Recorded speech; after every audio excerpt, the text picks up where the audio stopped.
and a Liverpool was 17.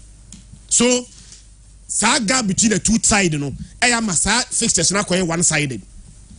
Before say be international break, you know, Andy, on him say, I won't say Liverpool where you are dear. But before say be international break, you know, not the last 2 games now, 6 points now available on offer no. And Obakaya, Liverpool only pick 1 point pay. Meaning so Okaya, they lost 2-1 to Spurs. And right after losing 2-1 to Air Tottenham Hotspur, you know, Omani Brighton about 2-2. So 6 available points before the international break. Liverpool FR only 1 point to pay.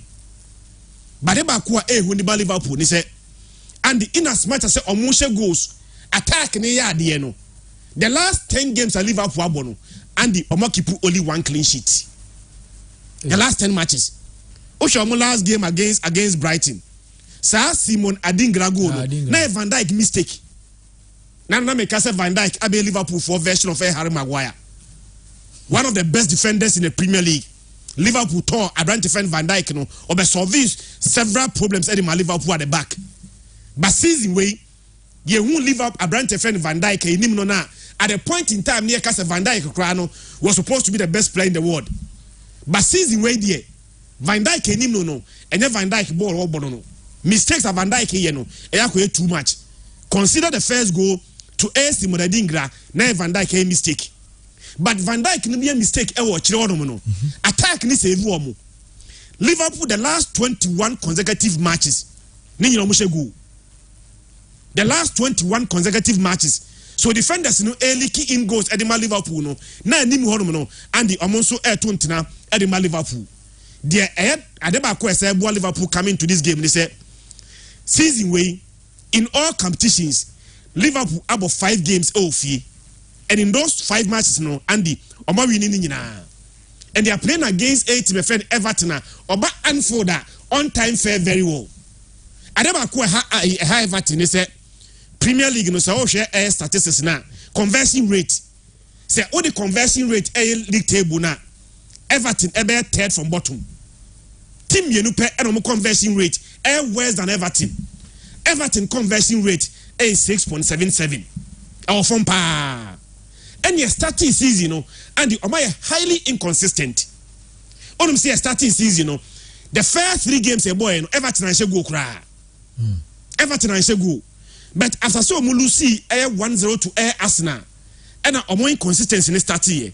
Now no Jake coordinating ko shejim. On say Obi Olusu 1-0 fear to Arsenal. Now Andy they were so good so kwawe ko share Brentford 3-1. Okosha Brentford 3-1 no. The next game was a home game and the only one enable. No only Luton Town me boy. It's Everton akwa away. Okosha Brentford by 3-1. The next game was against newly promoted side Everton Etenefi. And surprisingly, Everton elusu game by 2-1. Yeah.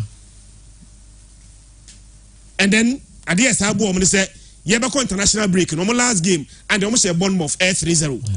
How the inconsistency, you know, Etimia start here free back. But the advantage for Team FN Everton is that the first 3 matches and the man should go. But the last 4 matches, everybody in Ano, Ediana, omitim the ball, and so Etimi at Tottenham. And all the Kaka, Liverpool, Boabra, and the Robertson are available. Now, I'm say, or out for the rest of 2023. Yeah, 10 weeks. And the shoulder, dislocation. Yeah. The rest of the 2023 Ninano, and the Robertson in Siakai. Emma Liverpool to one able Chimikas nebo left back and me sure say Cody Gapon so any problem to also any available for Liverpool newe Abraham friend Diego Jota back for suspension also 1 game suspension and Diego Jota also back from suspension but adeba ko me sure said the judging club dwen ho say o hwe animu na the 2 players mienu enya a long journey Abraham friend Darwin Nunes and Luis Diaz and so enya long journey from South America and omaba some players no eba no me sure say judging club ebe risk mu abomi enu abom tie dia na Darwin Nunes ebe start na brand friend Diego Jota na no eba for suspension no aka Mohamed Salah ho Liverpool attack ne die player back a untimi fa wonsan ka no Mo Salah because Mo Salah the last 23 league games, you know, were involved in 27 goals. I don't know, I said 11 assists. 11 assists no ono so etimi ameki 12 goals and it no a player back for Liverpool game one so player untimi fansan ka Brent Fen Mo Salah but Mo Salah any why neighbor and I'm sure say Mo Salah Darwin Nunes and Abrantia your friend Diago Jota what the guy say Liverpool fifi they say ya be settled first man na kwa koye say okofa Japan for captain by Endo Wataru unse na panic buying Abrantia the 30 years or buy no Liverpool esa holding no ontimi mo and makofa graving beche dinaba they say Liverpool fifi na McAllister Soboslai any graving batch enable Liverpool fifi no now say Everton na omobo 4-4-1-1 because they like to pack the men at the back. Now omobo 2 players and so LED attack no. 4 at the back no. Ashley Young on the ball right back. Now Vitali Michaelenko abo left back. Now James Tarkowski any Gerald Bright White and so abo 4 and 5. Omobo fifi no the base in the middle no. Brand defend Jack Harrison any Amadou Onana. Now brand defend Dakori abo behind Calvin Lewin. Namiano Ukraine where stars are there good day. Now her team form, now her individual qualities there. Now baby I ever born there. I'm not sure say Everton make me for win. Over 2.5 and Liverpool win by 2-1 and to a worst case scenario 3-1 win for Liverpool or Anfield. City about Brighton. And the only say 2 teams are international break in Mopa. Before say international break Man City elusu 3 games to us. And before say international break na Brighton so after 4 games 4 games na Brighton win bi so be kaya. But the most important thing is City bo fie Brighton enche Man City in the league abra Man City bo fie da amadro mienu and omalusu mi 11 abra Man City ebo fie e Etihad. In fact Brighton on last 9 visits to Man City Etihad. Andy Omalusu all those 9 matches. Last season at the same venue, Man City won by 3 goals to 1. But Adebaku City say in fact City lose to Brighton pain.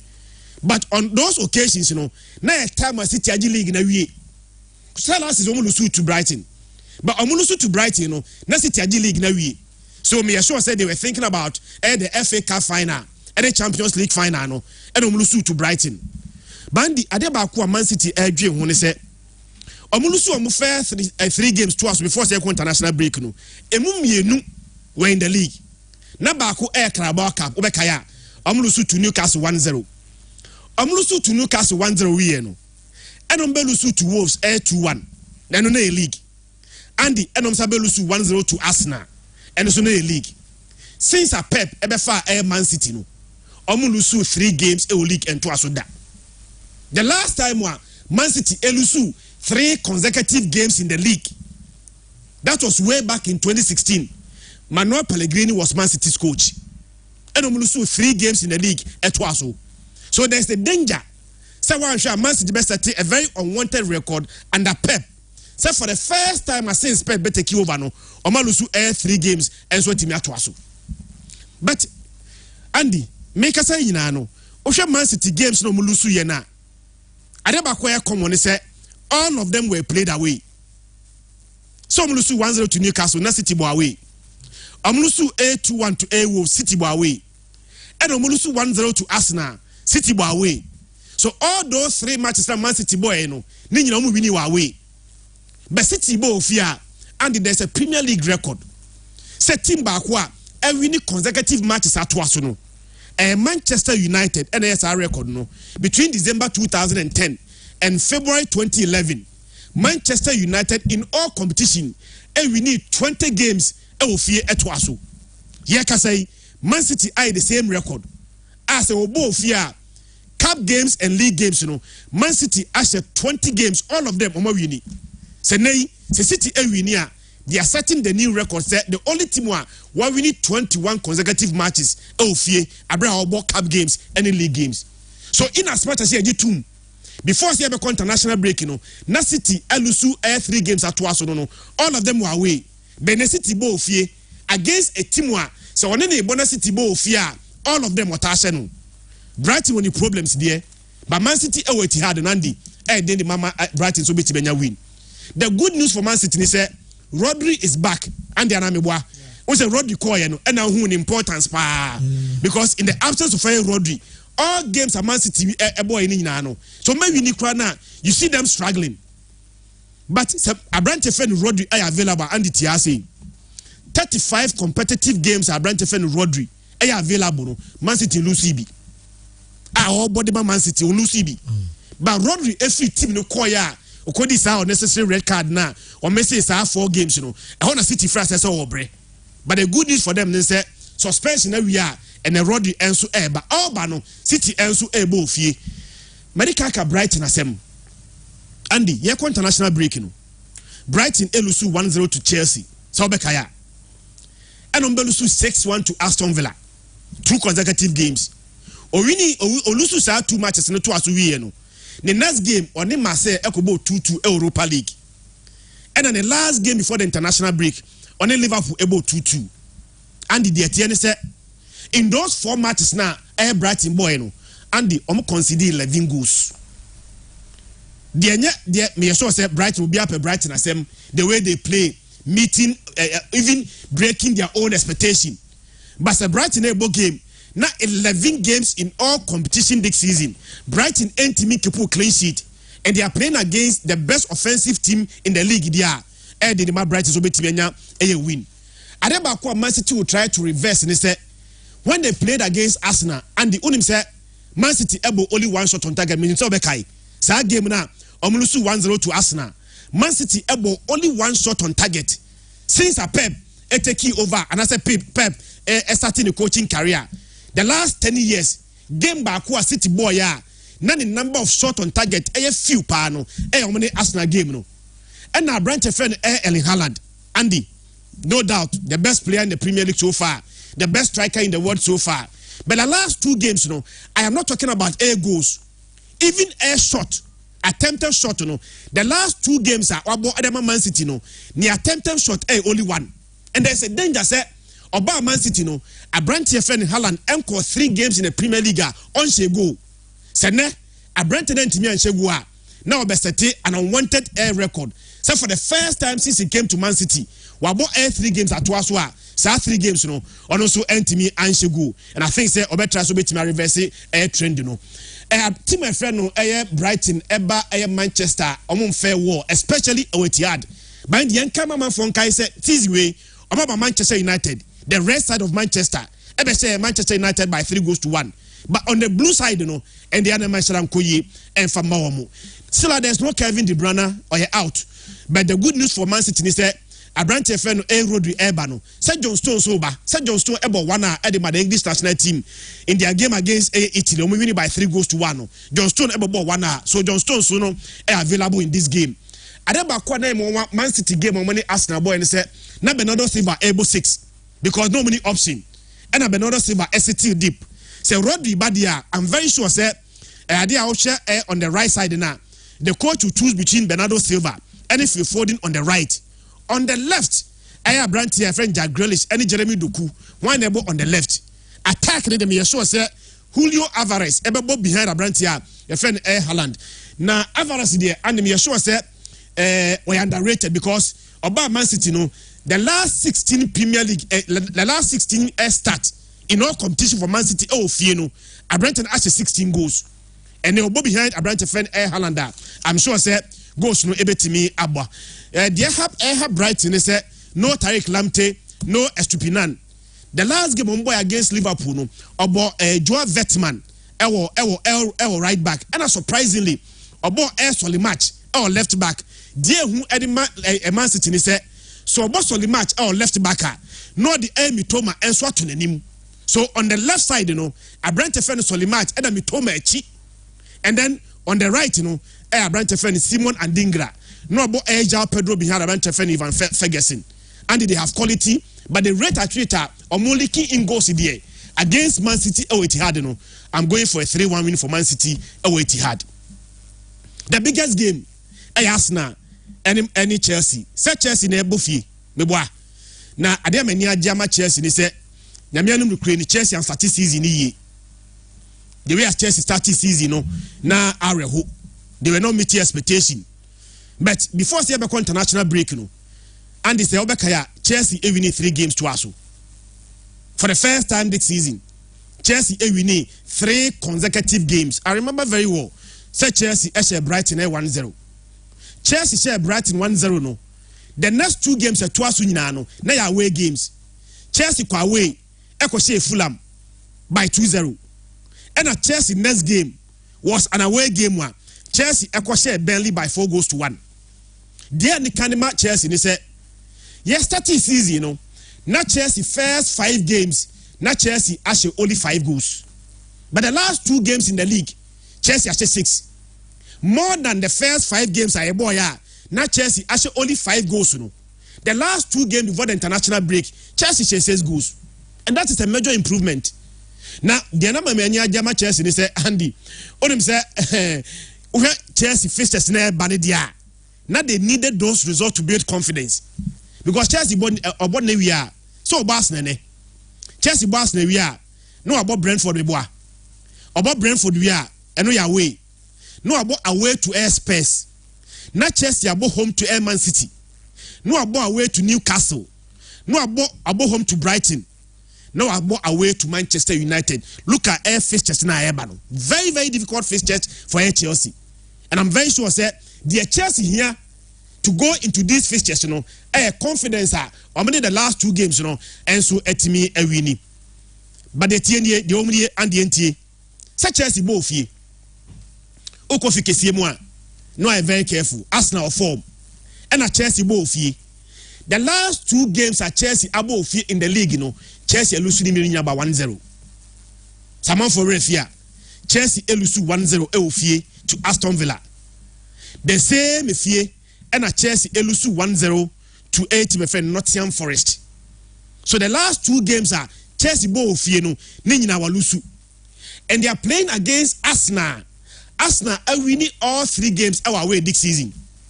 And then really catch you. Andy, Arsenal equal the best record our way season way 100% record. You can say 100% recorder both offensively and defensively. Arsenal are the only team away games, you know. Arsenal concede goal. Arsenal about 3 games were away. We're winning 3 nina. Arsenal actually 6 goals were away. And 6 goals now Arsenal actually were away, no. In those 3 matches, Arsenal is the only team so far in the Premier League away games, you know. Ball enter Arsenal net. Playing against Chelsea, also losing the last 2 games and so team at Wasu. Last 2 games. Chelsea are the last 2. The last 2 games are above home games. Okay. So lose to Aston Villa. The last 2 games are Chelsea share no na away. But if you na Chelsea bono, the last 2 games are Chelsea above no. Walusu ni mienu nyina.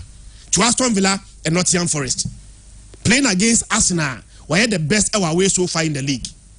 But beyond these stats, Stamford Bridge in Sono, a happy hunting grounds at a team friend Arsenal. So last year, almost Arsenal, almost Chelsea or Stamford Bridge. So the 3-1 now, almost Chelsea or Emirates in Kanwa. Chelsea the last 7 meetings between Chelsea and Arsenal. No, Arsenal are winning 7. I winning 6 of the last 7. Tina saying Ayako say Arsenal and Sayako that Chelsea so. And that is very, very dangerous for Tima. Your friend Chelsea, and they will need to reverse the trend. Adebakwa mentioned he said, Nancy, they said, here, I ran to friend with James and he said, what on? Yeah. But me sure say, we have baller Marco Correa. Who's a Marco Correa left back? But Chelsea a shorty right back. No, who's a Marco Correa right back? Yeah. From a left back to a right back. And no boy, or Sabo ni. It is a James Graham Watona. I think that this game may came too early for him. But Malo Gaston so as 7 a suspension every. But baller about to find Marco Correa right back in the absence of 2 players. No, we a coach I want our own dropping. Because of ball right back, you know, the last 2 games are Wabon so Chelsea best players are I brand to find Marco Correa one of them. So me just say be a coach in the try say or bet drop Marco Correa. And I brand to find Levi Cohen so they left back. Center back no acquire settled.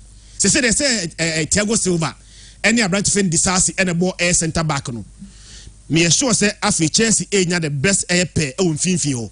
They say Moise Caicedo any general center ho. Now brand to find Enzo Abo on the right, Nakono Gallagher Abo on the left. There's no question about Chelsea best player so far this season. maybe a bit debatable there. But who be Samia? Even in their worst moment, Chelsea best player, branch a friend Raheem Sterling. So we last game now. 4 goals at Chelsea saying it came through him. Oshe Baku, who provided assist Baku, or we need penalty. Then for the last goal, Krano, on the starting the sequence of fair passes, Chelsea share the last goal. It me assure say on also a player and dropping. It Raheem Sterling on the left. Na Kopama creativity Kopama there about Chelsea team no. Even though so a young player, but there about Chelsea air lacking a creativity, and Kopama has brought that. So Kopama on the other side. Now right to Nicola Jackson and so etimi LED attacking. So me share Arsenal team na Saka doubt kakra. Minim other so best than one started. And Leandro Trossard so a doubt kakra. But oye Arsenal midfield no. Nyamianum Ukraine. So be available. No be injured, be suspended. Ubi Samia. Arsenal best midfield no. Odegaard. They can rise any party. They should be Arsenal best midfield. But we need to coach, sometimes no variation meaning and the all team must have players together. Say a name party available. Now Odegaard available. Now the Clan Rice available.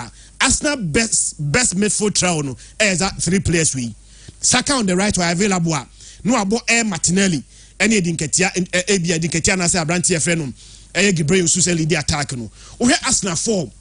Any baby omubo game any Chelsea inconsistencies now. Nyamianum Ukraine say who be Samia who pin me to the wall. I'll go for Arsenal win, but I will not underrate it because Chelsea form now on the international break. I brought Chelsea bo fear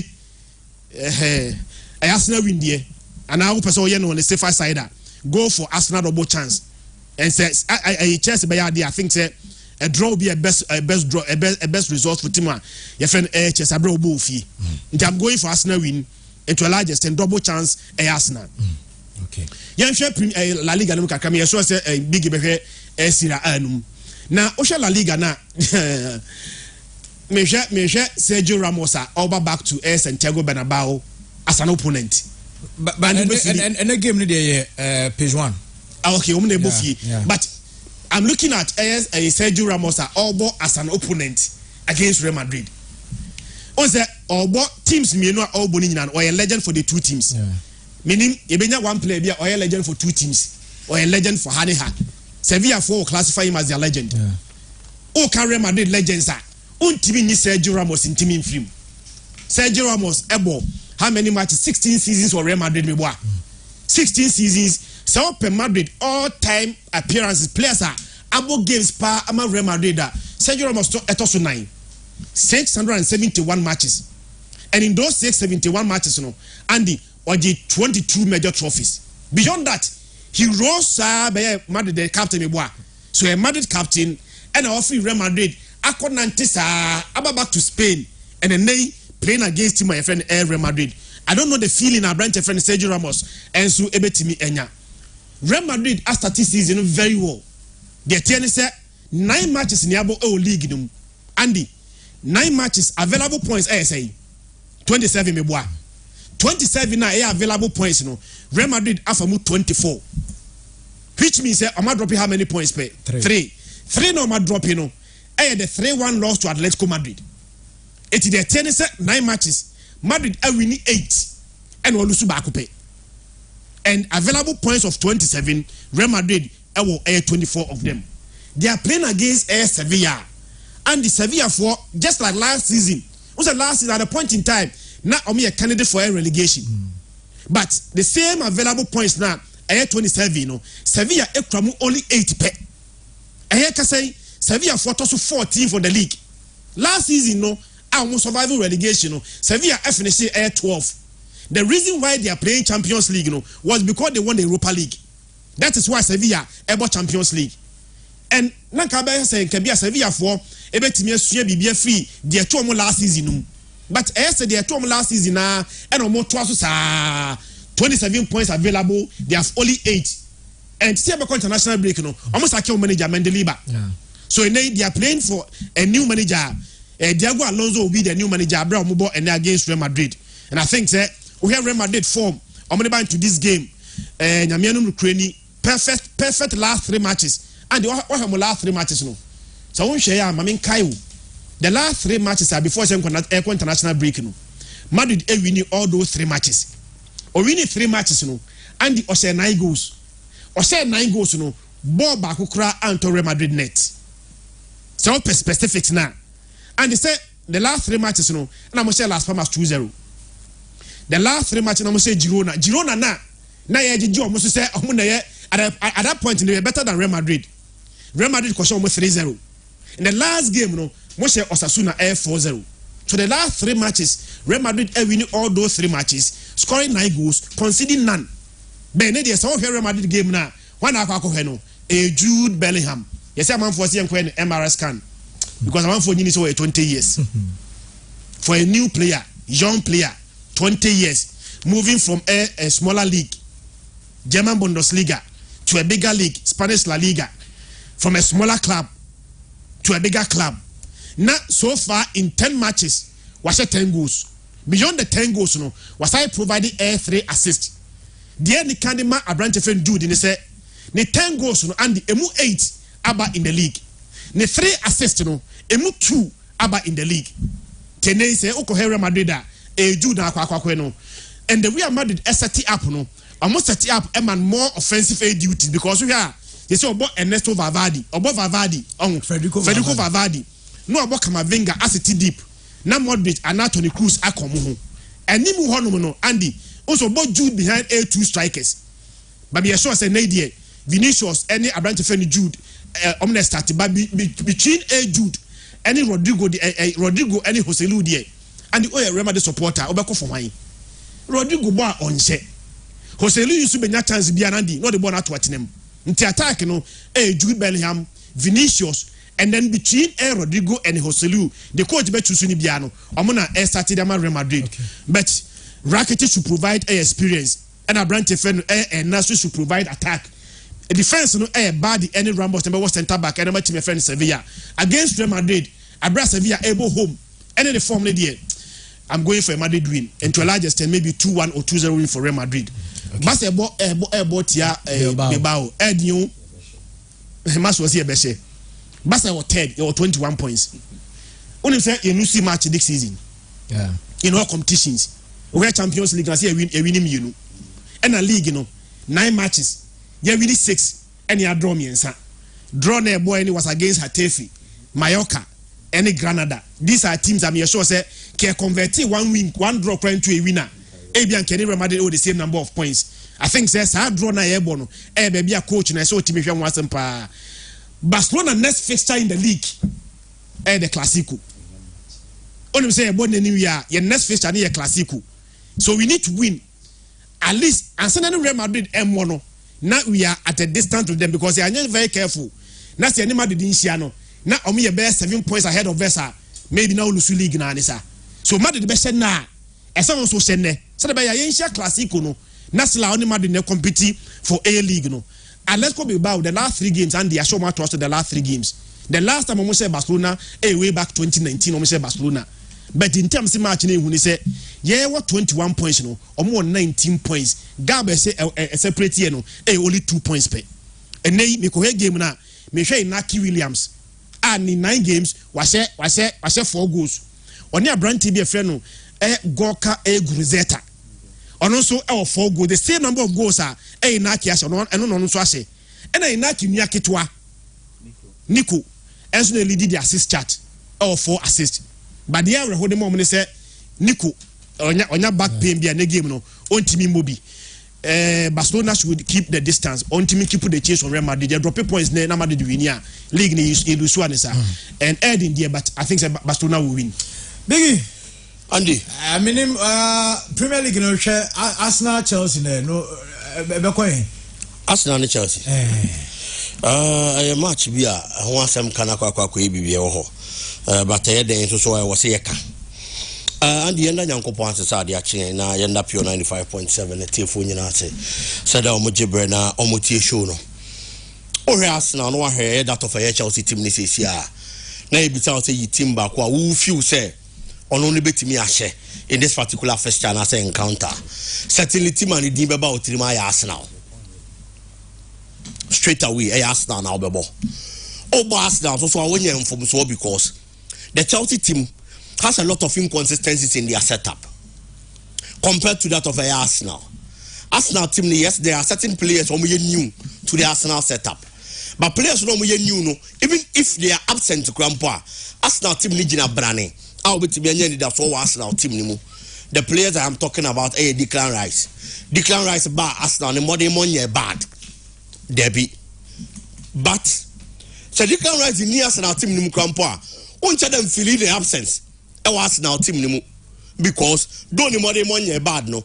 On putting up an extraordinary performance, Arsenal for the moment says the Declan Rice in the team your team na say to say the be a Thomas Tay party ni one man omunsono a good gemino.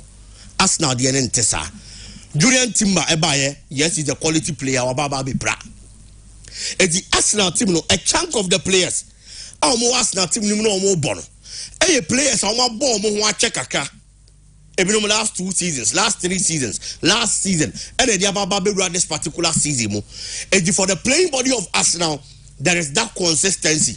Arsenal playing body. If you are going to Chelsea, now Chelsea team Chelsea team virtually is a new team. A lot of the players are what Chelsea team and the players are here for our Chelsea set up. Obo boy for the goalkeeping department. Robert Sanchez. A new goalkeeper. Levi Cowell, Malo Gusto, what they ban Fifia. Yes, Enzo Abba. Wababa bought from last season. Or the Ababa be this particular season. But almost over partner on Fifia on resource and Abano. A players are new to the setup. Caicedo is a new player. Or buy a company man shed down from Mano. Tis that Caicedo near him no Brighton. It's a lot of the Chelsea players. Obenya Jackson. And so it's a lot of the Chelsea players, players who are new to the setup. It is our consistency now. Arsenal who playing body, Chelsea needs our consistency. That is number one. Only teams in the floor now even the managers are. Mauricio Pochettino is a very good manager. Why you do Premier League? You will be on board. Ultimately, new watch in here. He's a quality manager or a top-notch manager or you're good. When it comes to the Premier League experience, or be the chain that of a Arteta, I am no credit. It's the same man you know. Coach will be Arteta any same man you know be. But then again, over sounds what be sound Jose. Consistency I can want some football like this success ever. Nadim Kunimidie ever football club mono. Arteta will be with the team. A friend of Mauricio Pochettino about Chelsea. It's the system I watch. Tactics are out there. Who to select for even matches component or a problem. At the man because only team in chair and in the first season and said they be a football and I cano. So coach con the first season, mu player con the first season more. It is an adaptation period. It's your Arteta also was hard and consistency when the playing body no. There is that kind of bond and so on. And if you are team per year, you are going to go for your Arteta on that particular side. Oh, we are no 2 managers and about what you bet me I club now, woman. Arteta and Maya and you bet me I was now team. The number of years or the Arteta Mauricio Pochettino and Trebi, I am no credit. But if you are a catch yourself football, so what team people as a near man said, Uncle Ian from Mawa. What people look at mostly, your performance with team. And only idea the part I have. Say team in one ball home or doing woman. I'm going to tell you we were team maybe a terminal. No one had GDN on to say, last season, you are not some somebody more to say. Last 2 seasons, not some somebody more to say. And what team were you? And he said, this season, name about could be Rubin Kuya. You know, but tell them from Mano. Or be fun into my perfect and watch I say, near my ye. And the Amaya, not resource and I channel. Yen said to me, Aka. Arteta was hardly any Arsenal team. But Mauricio Pochettino, Yenya, hardly any Chelsea. So if the Chelsea supporters person munyabo tre, no munyabo toyemo, this one go hemo Mauricio Pochettino no what Tottenham. And for the Chelsea team there, Mauricio Pochettino man meya adwuma surunkubia, ebe mo money da so nya rechebu bi e wonimu. And no, am a pressure kakraba manager so because he would have to deliver for the Chelsea team. Who run between these 2 players? Adia ba ko ebe boa eye that of Arsenal and net. And it's on menya Thomas Tay party or park and so. Thomas Tay party. Arsenal Ebenyan Ewo Park and so. In the players' absence, Ebi Ojina gave me a lot of goals. Ojina game ni mu on ma a lot of assist. And until the bia ka say to da. Yes, data analysis it is very good. But there are certain players they don't give you a lot of numbers, but they have a lot of quality. It is only park and so who Philip play an absence. And Thomas Partey is one of such players. Only one more Arsenal for doing so much share give you a team in Finfi. And no never play an free Arsenal. Say Oba Black Stars camp Baba Bobo. Now Arsenal do move team physio. Ebe dinner so Omra Black Stars camp no monitor player no. Because omo person player dey fully fit. Now after the international break, games omo be bono and yema timi ko yimo. This is not a game for Jorginho. Men can't say Jorginho new quality, but there are times I knew midfield I was all a bit too robust. I was all gidi kaka. I will team in Finfi. Thomas Partey combines everything a midfielder be here. If you want him to be robust, Partey is there. Obeto the ball to from nobody calmly. Partey is there. Says so you clean tackles. Now Emma pressure and committing a lot of fouls. Thomas Partey is there. And this is the player we are talking about. Martin Odegaard on a Declan Rice. No mummy no flank Thomas Partey. If the Declan Rice, Emma Partey that kind of support. Now Partey so much Declan Rice that kind of shield because so why Declan Rice or performing better when Thomas Partey is on the field. Or call anima on slow because on himself certain Thomas Partey on a cheat. Yanya Jumanium protected the back line. Now your man midfield now will call the moon and after attacking midfield no that kind of shield and cover. I'll be here with 51. There is that player. Obetimia yes Jumano and so the Arsenal team. It's the Thomas Partey Ginemoa. Arsenal midfield in the flow because when going forward when they are attacking, Omani new machi. So be better me about how Debbie. It's getting him on the field. It's going to help the Arsenal setup. Adiaba kwa mede mania fam na ma hwe Chelsea team a me pese mi hu. Aye players are on the day. Se coach tactics and the system compound work on stand out. No ma ya adwuma de ama coach and as a team no manya the needed results. And the Adiaba kwa football mu. And say enye de bia na coach system and the tactics be ya adwuma. But sa sa ne mani failure, you have to get players omo ne ba sori agina no mo de ama coach no. And into the City team no. Say Kevin De Bruyne and Nima Ubehu. The other time, City games are already clearly now evident. So there is something missing in the midfield. And I say in the City team. It is our players, no. More quality to the extent that the coaching system and the tactics failure. More individually, more brilliance. It's me a magic the team, no. Now me share Chelsea team num sen kamenya sa ade ni bi. Obi o was our quality no individually obey brilliant no science so experience player many kokoto no so Raheem Sterling but adia ba ko so amahu ni say consistently Raheem Sterling na inconsistent at the Chelsea team no he is not a bad player but time I obey the power ni be done so send the game way a game for Raheem Sterling he experienced player or no sorry agina no fight the Chelsea that's how results na Chelsea hwehwe ne be ba no you are not going to see Raheem Sterling and no any problem ba kwa many player ne wo Chelsea last 2 games he's been instrumental. But if only he's going to be able to continue like that for the Chelsea setup and they bet me because Chelsea being here players will make me stand to that test. No matter Juma Diamomo, a children no a Levy Cowell, a inexperience. But if you are having Thiago Silva available, a Thiago Silva fitter, only problem our back line. And a Juma and a Kukurela has to sway in their last 2 games our body Chelsea, especially playing at the right back position. For that of a Chelsea, no, may expect this coach in changes, and so was our setup anymore. But Chelsea our problem back has to do with the attacking machinery. Jackson Martinez and Chile say a Jumana I didn't about Chelsea say Omra Mayeno, or better me I say Juman now in the game. It is all Kwakushia central defenders. It is a Gabriel Magalis. Yes, or no AB thought our suspect. That is a fact. But Sir William Saliba is fit for your Arsenal. No, Arsenal team naturally on him. Now we are Juma de Arsenal. Or Mark Gabriel that kind of cover. I a partner be here in a central defense. And another man here, Dama Messias, say Chelsea strikers to be a free road to operate. Oh, a year Arsenal actually on them. That free room will be here. So we'll be operating out bigger goals. Our park and so on. Arsenal actually want them looking at the kind of strikers and other attackers. Chelsea want Andy, it makes it difficult. I the mommy. I'm going to try some rely on that of a Cole Palmer. He is a young player. That's a Christian Eka. But open creativity a branch and be. Apart from Andy, He's a player. There are times he has some sort of drive, especially 18-yard area. I don't know. Oh man, that space obetimi shoot from there. That killer, their friend banana shot Udi grab branch and boy their show. Chelsea rely on that because the defensive men of Arsenal a very difficult Chelsea betimi break it through. No many results Chelsea has strength in their midfield. Enzo and Caicedo.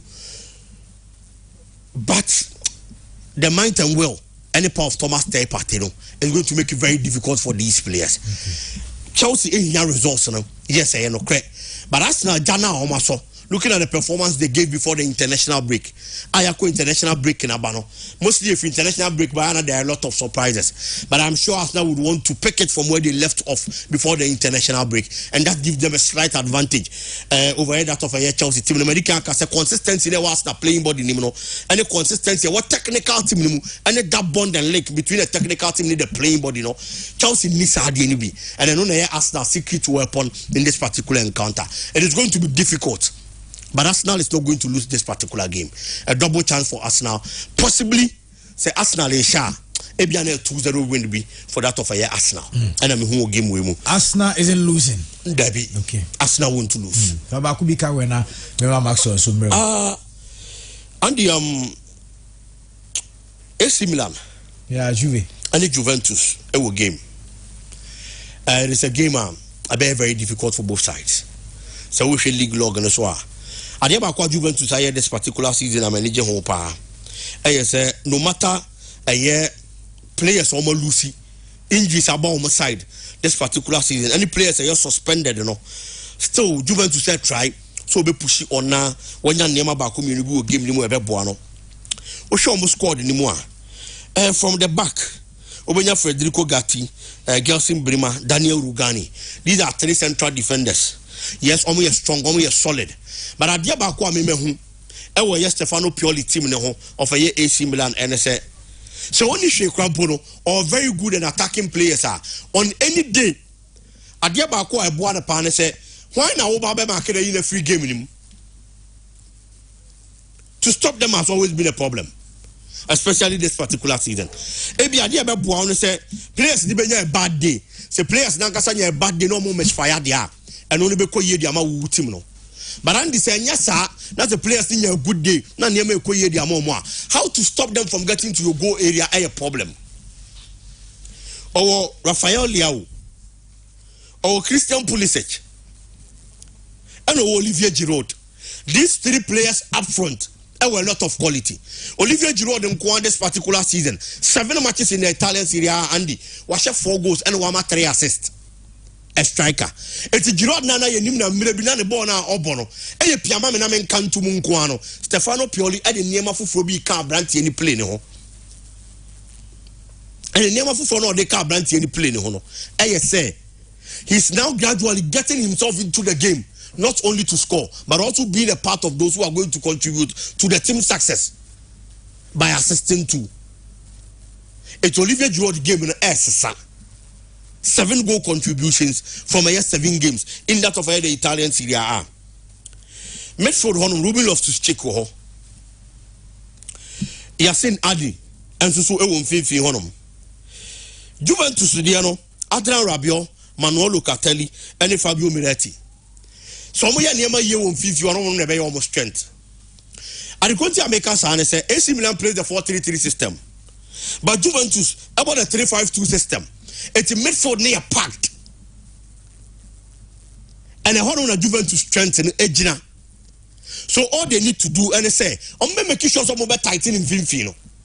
That's how midfield never packed, Ombeniam fast what your free midfield they because if you're able to stop the AC Milan midfield, which is the engine of the team, boss need to be transitive on film. Now, attackers the one moment you see, it's your boss Olivier Giroud, any a lot of the boss, no more swab and fast anymore. It's baby, as I say, your strength. Hey, baby, our numbers baby original. It's making sure so be tighten on them. so mutimi yes ade na nema betimi akoye e dey mother to for Juventus Moise can emma a lot of options going up front. Duvan Vlahovic, yes, is a good player, but at a point in the season, not injuries, and then be Hano. It's not near my said Uncle Yim from Brant, and he's been inconsistent due to 1 or 2 injuries. Coming back from injury, a very difficult set a defensive backline of AC Milan. Fikayo Tomori and Malik Tiao. Oh, my consistent this particular season, no bar. Throughout the season, Malik Tiao, they thought that there are problems, but Fikayo Tomori has been solid and consistent for the AC Milan backline. Between these two teams, and these players, any coaches, yes, Massimiliano Allegri has a lot of experience in the Italian Serie A, especially with the Juventus setup. But Stefano Pioli, so within these few years, I can say he's a good coach and given the opportunity. Obetimi aye Jumani team na consistent this season at a point. Inter Milan echo mashomo. No more say sorry from that slumber. Na ye come more that in the Italian Serie A. AC Milan now. It shows how good and how resolute that particular team is, and how consistent and the kind of fighting spirit of Munikita this particular season. Juventus will come to fight. Okay. Yes, they are going to give them a very good run for their money, but a slim win for that of AC Milan is going to do the magic. Ebia 1-0, Ebia 2-1 be for that of AC Milan. Andy. Matemera say mensa that lineups no enyaba Liverpool Alisson Becker, Trent Alexander-Arnold, Ibrahima Konate, Van Dijk, Timakas, Ryan Gravenberch, Alexis McAllister, Soboslai, Mohamed Salah, Diego Jota, Luis Diaz, and Liverpool 11, and Everton so goalkeeper Jordan Pickford, Ashley Young, James Tarkowski, Abrantia France, Brightwaite, Makolenko, McNair, Onana, Ghana, Harrison, Dukuri, and Dominic Calvert-Lewin. How many players are almost Asia? Maxwell. Yes, I was. But I'm on the hand of a fact. I share Arsenal more in the game. I think they're the biggest game ever. Also Arsenal and Chelsea, there's a history I say. Also Chelsea buying Ombekate Arsenal influence for English football. Because before Chelsea, Roman Abramovich bebano. Now English football was then between Manchester United and your friends at Arsenal. So I'm buying straight away. I'm surprised Arsenal call him. Because before then, not all the best players in England mostly say when more Manchester, now more Arsenal. But Chelsea to me be top very good players. Ebe to me ye Arsenal for him. No ni Manchester and so echo. I hope say what him say. So the rivalry ni ba be United until other teams so SFAC almost so buy. So playing against Arsenal no abroad because we say even in England, call Londoner. Still Chelsea is the team of Champions League, and if they won it twice. Arsenal are there can find our to me. Tottenham can find our to me. So if not Chelsea, in London, also London saw a record said the whole world at a single city or what venues they ball over 100. No city in the world and it was a number of venues maybe, and the number of clubs also saw not such a team what make the amateurs they back professional. Not such a city on to make Champions League now it was a big shame, especially when Association Football Class for England. I think Chelsea have done very well in that sector. But this game, what it means is this.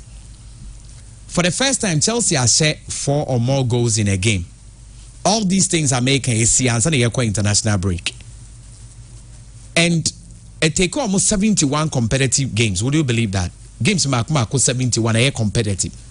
And so that Chelsea has set either 4 or more in a game. That's when almost say Burnley by 4-1. Then, for the first time, among we need 3 consecutive competitive matches, meaning that matches 3 or more, but these are not friendlies, these are competitive matches. Chelsea to me winning and Sunday year breaking, and close to let's say a year. I saw more better because September 2020 NAC, so it's just around 1 year. And natural say Chelsea is on his way up, but just what But if indeed you're on their way up, somebody to me I confirm a game winner so baby. So my people a game way more, then it means that it's going to be the old story. The question is then when again. So the question is that meeting the big guys they can't perform. So what else do we have? It means that say and Beko. But so much to me a game where bit my the turning point, believe you me. On the part of Arsenal, last season they gave a fight for the title. Me Drew baby now more leading 780. I said the category because I'm on Jelegan. But now we all thought say it's a fluke. Into this season, they might not come up. And those are me top 4. No, I place City, Liverpool, Chelsea and Arsenal. But I said Tottenham person be take the place of your friend is saying Chelsea. But because season is a long way away, we still are wait and see what's going on. But whether or not, Arsenal has been very impressive because continuity but this season they're also fighting for the championship. And what is most impressive, Crown, is say City now own to mention our league matches 12 consecutive 12 matches will lose no. What me best City in the league. So what do you expect? Again, history is also on their side, but it's only that I don't believe that team because consistently they flatter to deceive. Other than that, my catch say anytime be a team be able bottle 8 to 12 points in the English league, the following season they are crowning the champions. It's a history so on my side. It's a do more and bad. And again, Arsenal are very good away. Because Omon winning 3 games away. Omon consider a cry. And so Omon has said for the first time in their history, Ombe started Lega. First 4 games away, Ombe winning. And as Ombe keep it clean sheet. Yes, Ombe keep it clean sheet. Okay. But way back at the expense of Chelsea there. Now, this game is all about history. And let me tell you 3 reasons why I say history. Arsenal and Chelsea last 6 games but they move 5. Arsenal and first go try not 2. Because any easy say you about 6 matches, they move 5 and they be Arsenal and first go. Now, so first goal no match, and Oman win 3 out of those 5 games now on match first goal. And they give Arsenal the upper hand. Again, every venue near but they Stamford Bridge.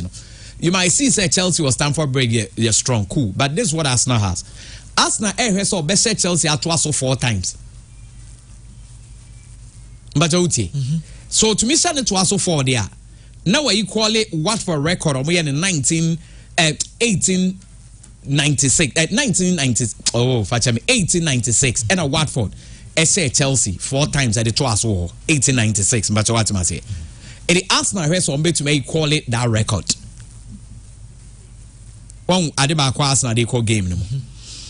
Again, my cast or more has on bought 4 away matches beginning of the season. First 4 away matches were more conceded.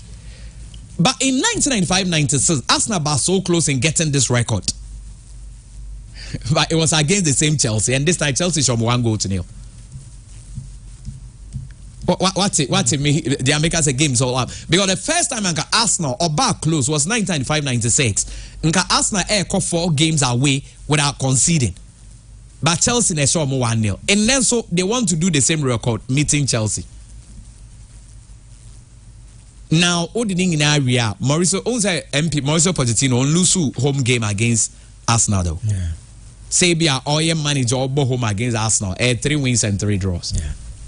So what do you think the game might be? 1, unless Chelsea play poorly like they used to play. Because these stats, bare 80% it works. The man in working is on the day the team never play poorly. And also on the day obey mistakes. Also football can mistake be a red card, a own goal, it be a penalty. And a more references and I said you are more last time say Christian fire referee back Liverpool. On their nature. Say no but no mu day no mu body here. These things to me see. And to pair what's on there, it's going to be very hard for Arsenal.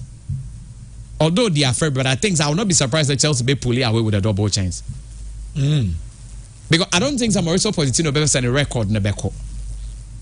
And again, with history said the last Arsenal call 4 games, 4 away games, beginning of the season, the first 4 away games are Wako clean sheet that. Wako 3 or back close, it was Chelsea who beat them. And Chelsea is on its way up. And they know say so much me BBA game the bet then MP so will make sure that the record be in I see say Chelsea between a double chance in this one. So munya double chance.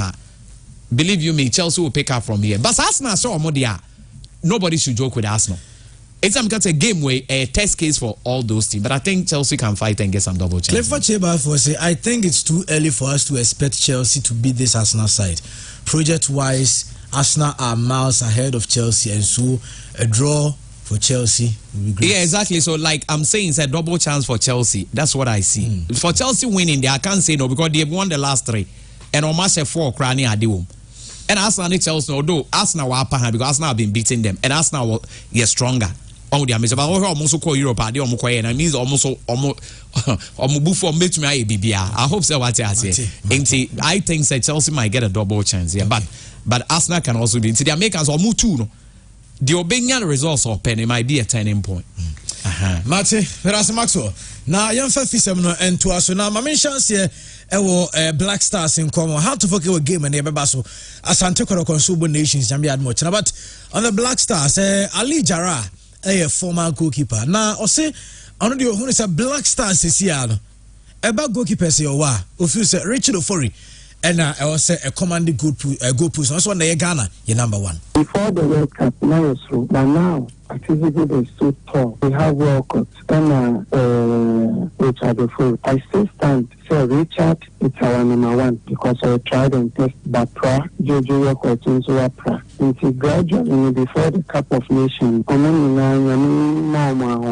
then they come and stay tall, stand tall for Ghana. We should build confidence in Richard Ofori, more on Richard Ofori. I think Wayebi. He struggled before he was able to be our number one. He learns from Fatao, he learns from Olele and others.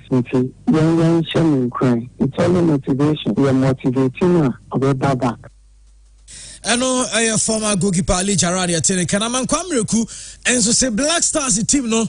Sadi Ali Jarrah say also Richard Ofori na Kanaman Kwamreku so Mumfa sa Enaki Williams Mumfa Ntancha kakra Mun rope no play bit say Enaki but when you invite me almost become a friend Naki buy but go in was but still so the thing is we don't have a player like Naki. Nice excuse, nice one. Or no one patrol onya ball Yamano it also onya that means a ball over 90 minutes or no ball can. And that's no can you can't justify it. Don't go there. Who can see ya supply no. Me patrol ya supply no. Me patrol player no. Oja no patrol.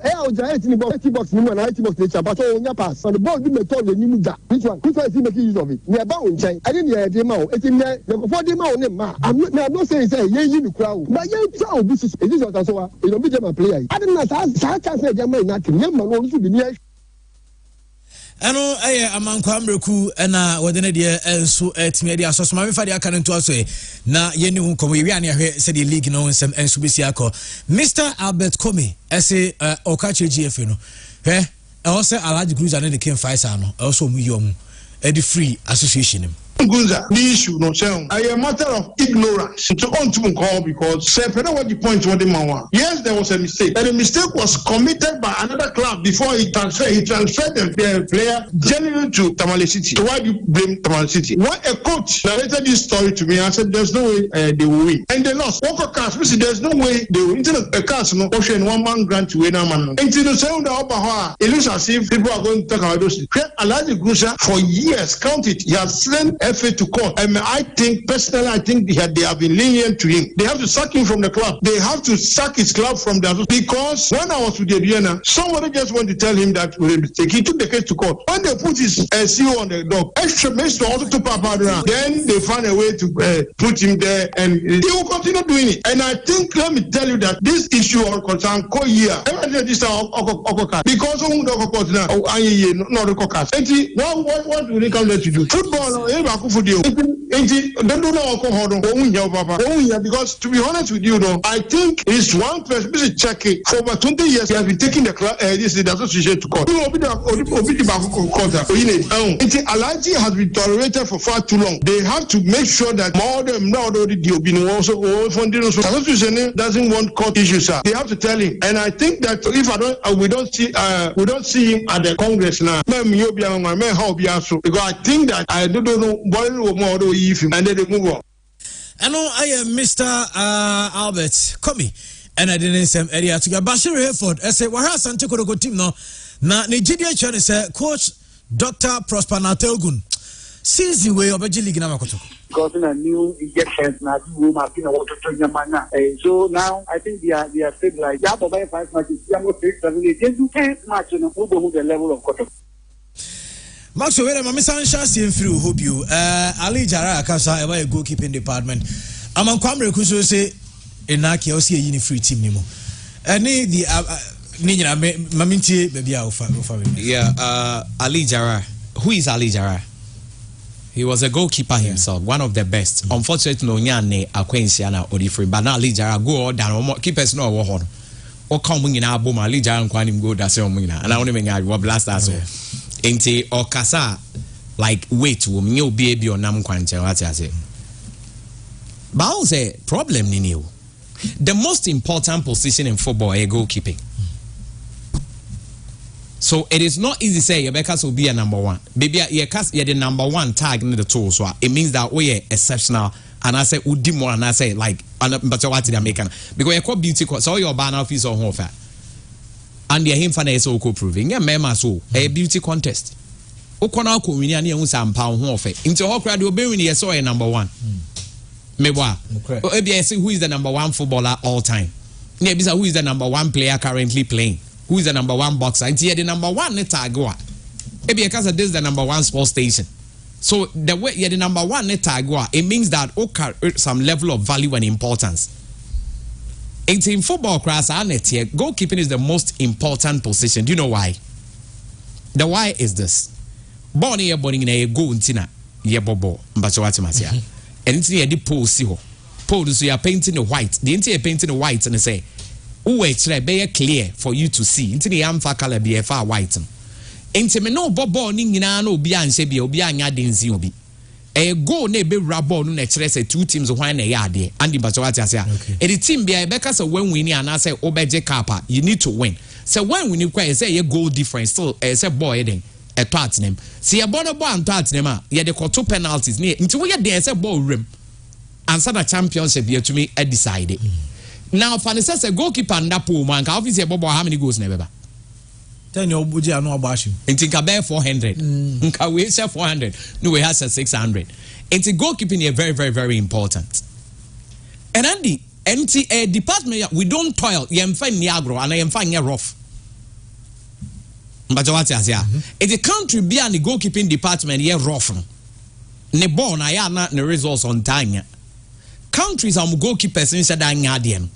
Because every tournament I can see goalkeepers play major role in getting it. Because they are penalty shooter now keep anya. What's going to happen? Your boy and name.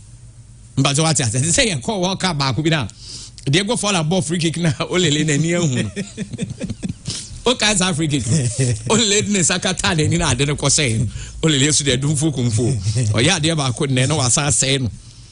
On with their matron.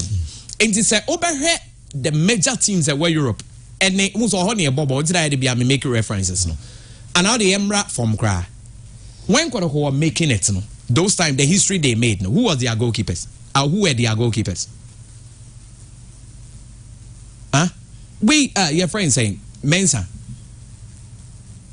Africa's number one me why now about Joseph Carr look at their level Carr no now bobo to make no or 10 or to say cat will we no kutabon employees so ebe hu edi ansa sali for ansam even though say Kojomu were very good goalkeepers meboa Samson appear money ade odum into at a time to some more 3 goalkeepers or be quality na make Robert Mensah or more qualities on be money post no over house of Foka look at the influence of Samieje and in the 870s no more call final to Azuchu say Owusu Kojo say they look at their influence.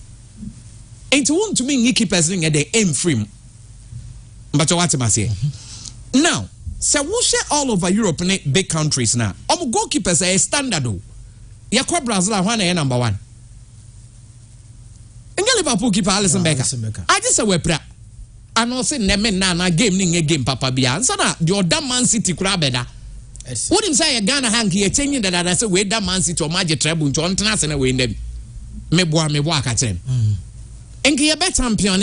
As Oko England, do you want Chelsea the entire Jordan pick for that year number one? Yan say we are in Tibet Debbie no. Me say Brazilian, say Ghana ha. And you bet trumpet to say, we are daddy Champions League meboa.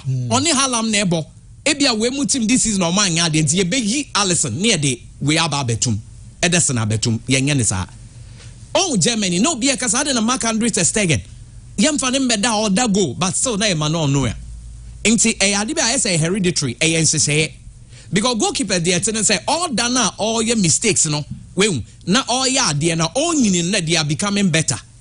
And they understand the game. So here Italy Buffon die or call na a drew baby no. Then a rumor so be take you over. Into obeda until say bones say baby or drew there he's weak. We need to change him. But Black Stars a frequent changing of goalkeepers and I don't understand because less than 2 years, how many goalkeepers now that post Less than 2 years. We Debbie no we are Debbie. We Debbie no we are Debbie. We Debbie no we are Debbie. What is the result? What is the reason? You toilet with goalkeeping department like that? No. It is only I say at number 1. I should be number 1. Until so failure to some point you say baby or do which ye changing the obano. And yes or be stop gap be save 2 matches. No so be take it over. Now keepers now menga sure so mutu to do tiamo. They are all working against themselves. Because who say we be Debbie who de be no epra. Or we so da who de be no hwie. Near the way so abano we epra. Young quiet team na de bi o mu pra no mu hwie adendia. Yes, I said 1 man night or more who say Andy Nayame number 1. Now Andy Nick goalkeeping more big in way Maxwell. You need to let the goalkeepers understand. And to say your Andy we are fate. I will crowd by Andy the globe and oh, see Andy. And let the owner walk do Sani yeno. Bahaya Yenis and Jobia won't be so number 1. Obia Adrian so yes you be. And you know so net dog to me other. And Jobia finding ways and means or to being a post no. And it will even interest you the kind of thing the goalkeepers do to get the chance to keep. And as someone make and that is what Yenyan wrong. We need to stick with one. If you say boy kokono wala court. Nanka or koso yeah, but you be pranis here. So prepare. Man is here on. Na akwano no soon to me go no way. Obi ha one there. Any team there that answer. Problems over there more than chimui. All their mates on. Ain't the ambassadors on the other side, there's only because only for Onyade. Me only Lankasama Menkano Crencho, Gan on that go Papa Biamai. Ning answer match will bet that go only the other match no asam or Massey. San or the other because a Sanka also produce goalkeeper beer. Also, oh, yeah, goalkeeper. Nana Uji Dia is also produce keeper beer, if you say one or better now. And goalkeepers are more late training, high crowd and level crowd, or level crowd do lily. It is our goalkeeping department who a problem. Andy, a hard journey. Meaning, so what's my argument, Nasia? And some no candidate, may menene AI journey. I will see you working very well in your goalkeeping department. In Yaki, Diana, yes, and Nasa owns your good as out Nasiana. I don't know any Nasa coach, no, yeah, Corno Biase, so lose much, or call you to Monse, Mangazi and Pamnoyadi. Nasrike and so you go on doing it. And as I make supplies, supplies. For a coach, Secretary BTM, for a coach to go to press conference and say, the strikers ain't your supply. I some case yo. What does it take for the strikers to get supply? And you coach have a catcher players or money supply. So a coach to come publicly and criticize his players say, some they say, the strikers no or munya supply. Is he the one who told the Mayfield not to give him supply? As some can see no oka, Oriano Asaka say he's still the best man for the job. And some can see me. So what a bass here, and some can see me. And no, so answer no kind of key. Because Andy won't hire coach. Near Bobo and I saw striker also on your supply. What does it take for a striker to get supply? And instructions are who coach, so does it mean you didn't give the instructions or you gave it and no manfa? Clearly, we are born a boy and you are born a bro. Clearly, we are born and you say you may feel that you're on Bobo Europe. Don't they know what time it is? Or Munim boy, a car ball and to a Monte Boasi. So, how come they are not giving supply to the striker consistently? Year 1 and year 2, 12 matches. That is why sometimes now, I feel sorry. Sad way, but not certain better we are sad way. When you coach, let's say, catch us a Bobo Maswa. And he partners sad way, I just a Ghana. What do you ask me make up Bambi Bakope? Because team na ye kono bi a ye ne de ne ye nya win aba ene ye win so ye gi bonus enti consistently o to me da se ha no mo de ball na fa no mo de asan de abechiri me bo ono ani akira so ha no me unza asema me kan ya na e bia mo fisa me has no nya me ye wadum na oba bi ko PSP ni ade amom nti wa mo blasters a be wu ana I hope so what they are making. It is on to being a beyond until no more money supply. And yes, say, yeah, media my boy and Emre beyond your money supply. Into being any yard. I hope so what my argument, Nasi. And again, oh, the tone chaya, my main for win. My Jenny blasters new man for days and I'm with you. My Jenny new may be one, I may have the Abua. Now, me so send they bet me, I discuss it. On say before this administration, GF administration we beba na hwan na coach Mr. Kwesi Apia. Meboa. Nana comments na te saying. We yawo. Onye ne ball nye onye meboa. Eno mo so aban me change Kwesi Apia. Na se ne nkofo kasa na enye se bese na osi okay. Omo nkofo hwan CK akono. Ono so ba no comment na te saying. Onyade. Say ya. Almost say no so over bag bro boy we na dani nkoso meboa eno mo we no so aban CK so yen se da hu ni ye nti yem pam no ne ye de broni beba ne yese wo se coach bia baby amaga Milo on de onim Ghana or the Ghana didni so ba na ye senior man say we nya matra makwa de appointment meboa na me ntwantro ena Milo so ba comment so to say the same thing. Eche sai we kwa Milo Croy senior matrama kwe. Meboa. Ono so kwa ne de otu ado so bae. Meboa. What was the comment by Ghanaians? We are a scout. We on your coach. Onya de otu ado nya de meboa. Eno abrante we no so widen okọ din. Ade na coach boy ye bo no obi obotro na botu. Wo de we atna ben. Na abrante nse we jai okọ meboa. Akwe Christian teams so ayenso ye nyina fi say wa coach teams ni ade nyina nso aba. The same comment. So is the problem only coaching? We are change. Me question me bisa no. Into your problem is it only coaching? Probably there could be more to it. Coaching here one. But the problem is that more to it in a be one year raise we don't want to accept. Hey, mami nchawade. So say problems you coaching there and yet the na say GFA for so they have failed to even get us a good coach and also is not any true. It says even getting Ghana a good coach to me because Akwesi Apia ho ye no we also say it wasn't going well. Any day way by CK between Akwesi Apia and CK one and a oh Kwesi oh ain't they are no better you know omo kofa de ono nya de to de on beto ye ne bai CK free ho no Milo kra de nka wa man keye. Is that not true? Instead, what I'm trying to say is as a nation me ka say anka ban ne be ya o institute inquiry into the poor performance of Black Stars e bia na bibi ha players no but omo ntumi nka and the but what you say e bia na there is a problem because me Ghana for bi mu kra dwen kra ye omo say comments na ebe ba sen kasi otuado to aso ntini mpanifo ni bi asa da ebo coach na bro ne apam no sa na ebi mu so dwen mbacho so what me argument na say but the enti aban ni ntumi nge on tumi nge on the enti on tumi nge ye coaches no when they sign a contract only say GFA ne omo agree deal na ministry ni mom na draft a contract no mas is the ministry that pays not their finance ministry no much here. Maybe some question where question be so mbacho tie me kasa menka says an be question maybe sa Ghana question maybe some for 3 be question say Christian question 1 head coach in everyone say Chris Hutton no cresa contract na 70,000 ba usika odi 60,000 na mpacho asembi so me de me nkoma me obi kan me ti bi na me bisa. Say wo contract na 60,000 na hit bank by was so 70 ana. Number 1. 2. Masoud. Sa wo kranke yam fa. Only say finance coach no be na Chris Hutton na your friend say boatin o. Et Masoud na sports minister na ma omodili shame. Me bisa we asem bisa no kra me srema. Is it true? Me Martina me bisa. Won so instead of 10 na hit your account no we paper no so 15 na was so ana George won so 10 na hit your account no o paper so true say 15 na na say no credit 20 no kwan say no credit 10 plus 5 plus 5 you say 20 e kwan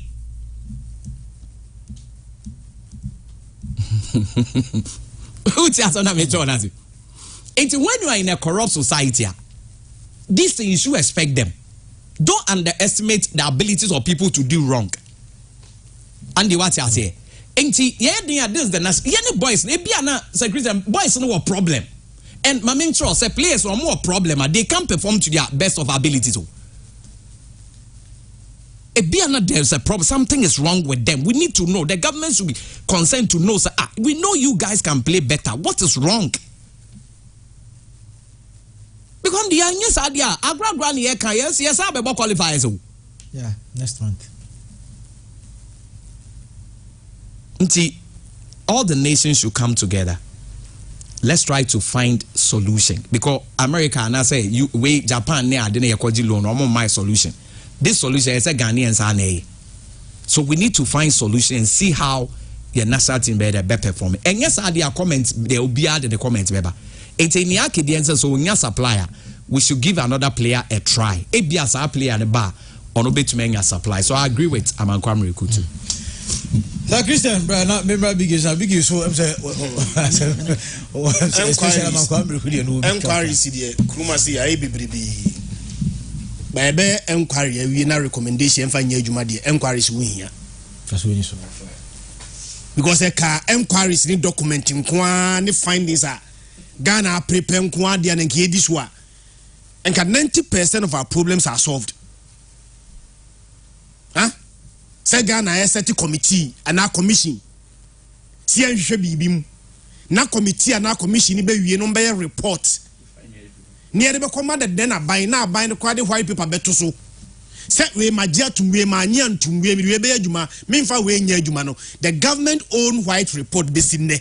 Yamfanya juma. So what is the guarantee say because another committee inquiry? Near Tanasia we see taxpayers' money. Near we are the findings and their report. What is the guarantee say the Bay Juma? Andy, what is the guarantee? We be a fine. Every time penny crossing and reefy. Me setting of inquiry any committee no one a waste of our time, waste of our resources because of precedence. And can you by precedence in Tino? Me assure say Ghana ni grab before for biti say ya setting inquiry and now committee be say ya enhwe blasters in semua Ghana for bubefu. Ghana for bubefu. Because a more did a more acquired did maya. Yeah, committee one government since Justice Jamafe report no Andy so tell you Kai report so the unfair report in year Juma na government at the white paper to so there's no kafa ho was a recommendation accepted not accepted any recommendation was accepted but modification ebesine recommendations no woman no including certain public interest committee PIC enye what's that PIC and the discount set PIC public interest committee a lazy between the public and the government in terms of national teams you know yen satisfy committee ni keke ya nye obeda no aye na the solution to our problem enye inakia ye mo be for chance medical kan Asamoah is our best striker Ghana produce. Meboa. For Asamoah Ebejan this same team in this same setup, Asamoah will fail. Huh? Eti ebetima masa okay, yama inaki Williams chance. One timi anye, ontimi nche goals. Yemfo bifu from la. The same striker will move. Me for the snapper chance amana. Yebesta kaso bifu from Samra. Me say this team, pandi kaka. Kofa Haaland bejina ni mu honum. Se Haaland kwa na oye the best striker in the world no se Kevin De Bruyne ni world ma obre o. Kevin De Bruyne ni mu a me catch the last 2 games our born and they were only one shot on share goal. Kevin De Bruyne honum a surprise ni ba e dia honum se we dia on team ko 2 games a abra on share goal. Into Kofa Haaland better a team we anim. Na me for this air sideway passes. E the passes coach ni. Onim se Ghana, baby, you play no air concentrated pa no 70% either ye half no and in the center circle. Only about 28% of our play and your born opponent half of the pitch. Striker their side team anymore, or that's a goal. Ntieni Naki William in through. Yankofa Prama Samoa Jamra. Yankofa any other striker brebe anymore no. Say me for the non creative chances. Now we think say Inaki William is the problem. no one will be the solution as long as we play the way we play and have the midfielders of Musi Akanema Blasters and the way they play.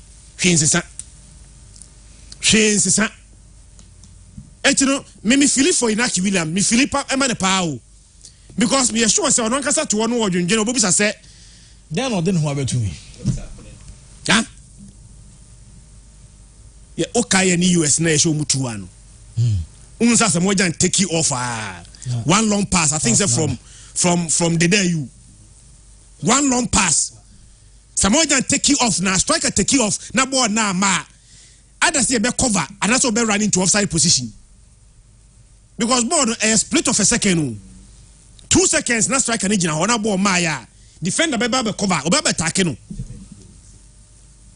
And as I say, wanya obi antake ne kura na all corner ball ni ma na all corner ball ni ma. Oba ko offside. Yeah. Yeni Germany, Sulali Muntari. Asamoja take you off na pass no ko.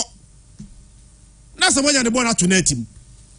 Ntinei see that Asamoja ebe jam Blasters animu. Me sure say Abrante friend Inaki Williams fortunate. Enya Kodwa Samoa, enya Kevin Prince Boateng, enya Sulali Muntari behind mu a ko asemo go so o Blasters mu. The difference between Asamoah and Inaki Williams is that Asamoah was fortunate. So na mefo desa no more game na say. Omuvu ya ball beko. Omuvu ya mbo release ball na Asamoah. Ah? Yene Algeria na show mu 1-0 no. Tama Asamoah yare and mekai sa AFCON no.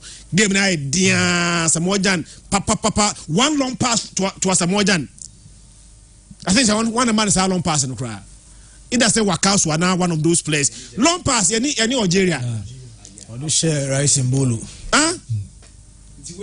Asamoah engineer ni mo no ball na nkwa ontimi hye. Asamoah engineer ni mo go no ontimi hye. Enti ne yakofa wan ne ball me for no patenum nya ball a ene akobe kan no Edmonado be kan patenum ho a wan e progressive passes. Wan e yes passes ndi ama Asamoah.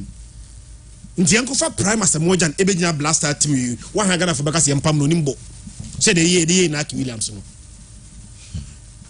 Oh, na Ghana nkwana yen first choice goalkeeper pra na ne ho ato akwa aba no oba onye even third me no abetu no first choice goalkeeper o tama na manonu ya prime manonu ya no opra ko ba na the second choice no ye better o Ter Stegen onya bad o. Ter Stegen was a very good goalkeeper. World class. But manonu ya number 1. Say manonu ni wana Ter Stegen eba beda nkase ka bibiansi e. But manonu ya hoto na oba ya ona in the first choice. Ter Stegen go back to the bench. Na say krama he Italy. Donnarumma. Vicario ni Italian. Tottenham Hotspur's goalkeeper. So far fantastic in the Premier League. But okwa still na oh, sir, it will be France. Mike Mignon, AMJ for front. Now he go Loris in your retire. They be he go Loris neither. People even says he go Loris no more the money, but still France will come on another. But crowd there, me them say I have first choice goalkeeper. First choice no crowd problem. Time no first choice when you see one yadi. And a first choice a pra. First choice a pra kwa ba man ho atono. You see one second, one third. You call up crying to me friend. In 2 years, so I say keep a year there against US. Why better than Ono? Why better than Ono? As even experience wise, yen 3 goalkeepers na ya assemble woman. One because we experience more than Richard Ofori. And the board no see I can't cry. I'm gonna go dance Richard Ofori. I'm gonna say I didn't no. Then I see all of a sudden Richard Ofori no in first choice because of injury. Akwa Bama ne ho atoro that games active playing. But you say Manaf be better than Ono.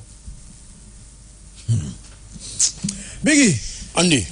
Me so person capacity. Andy Kawase. Black Stars problem na me hu no. Say ye yisro for ni free wa. Eso ye den asro for ne ka ho.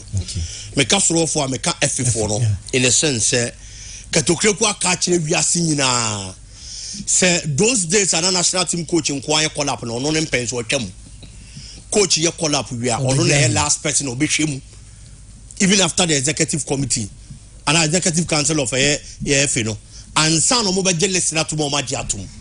It is so for no omuka. But maybe you saw for us in chain in a sense. We've had a quota for the first time. Or yeah, call up. Almost every Ghanaian was okay with the call up. Chris in Bar Black Stars. The first call up, or yeah.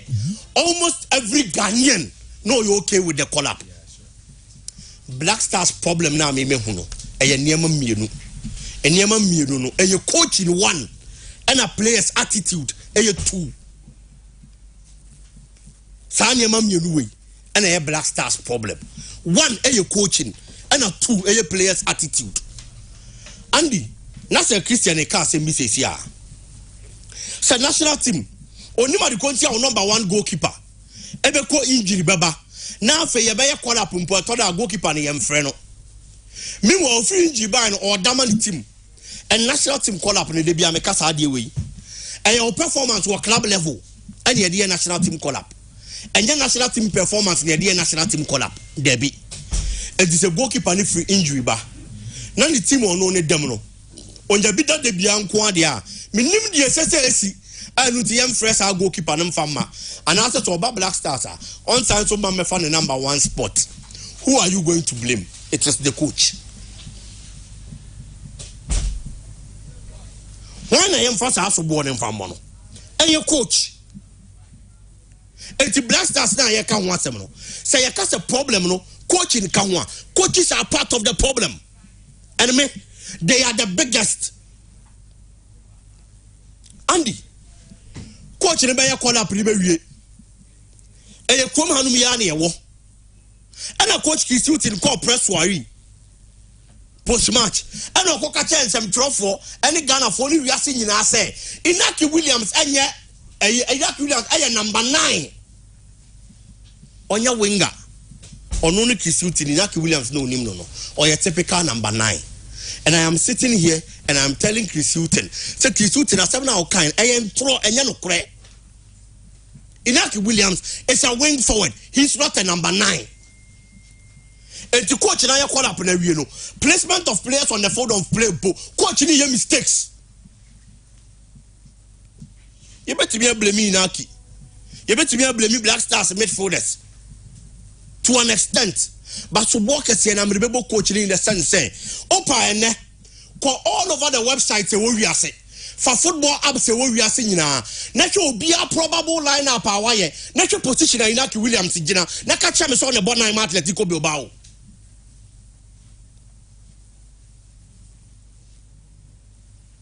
Catch me. Say Inaki Williams, who call Atletico Bilbao, or no, number 9, it's Inaki Williams, Black Stars, as I say, I didn't call 9, and you know, correct. And to coach for your mistake where you are, I don't mean blame Ninja players. Inaki Williams, our Atletico Bilbao, plays as a wing forward or your right winger. Nani Nico, our left wing. Guruzata now say Christian Bodidino. This is on number 9, Bilbao. And you Inaki Williams. He's played all 9 matches. Watch out about 4 goals or so, Guruzata, if my memory serves me right. On number 9, Bilbao. It's Inaki Williams and my Black Stars. Nam for them go number 9. Adaya or your number 9. On your 9 or your winger. It's baby a mumu few send me a mamubono. Baby a kama di mubono. Osman Bukari mubona mumu you okay. With our performance no. I hope in Inaki bo. And Judy Inaki go to number 9. On Timmy Mo Emma William for Papa be and fan free Inaki so. Now man kwabe ku ka sembi. I am a dead. Was saying to you, Messiah, say Inaki Williams bar Black Star, even if the young father say you're changing the position in power, or your opportunity to be a dana. And I said to one over now, year, and no name to me, I declare won't so. The few chances are Inaki Williams and your Black Stars at the end or the eye. Players corner as one money passer. Money passes for World Cup. There were times when there clear cut opportunities of bottom training.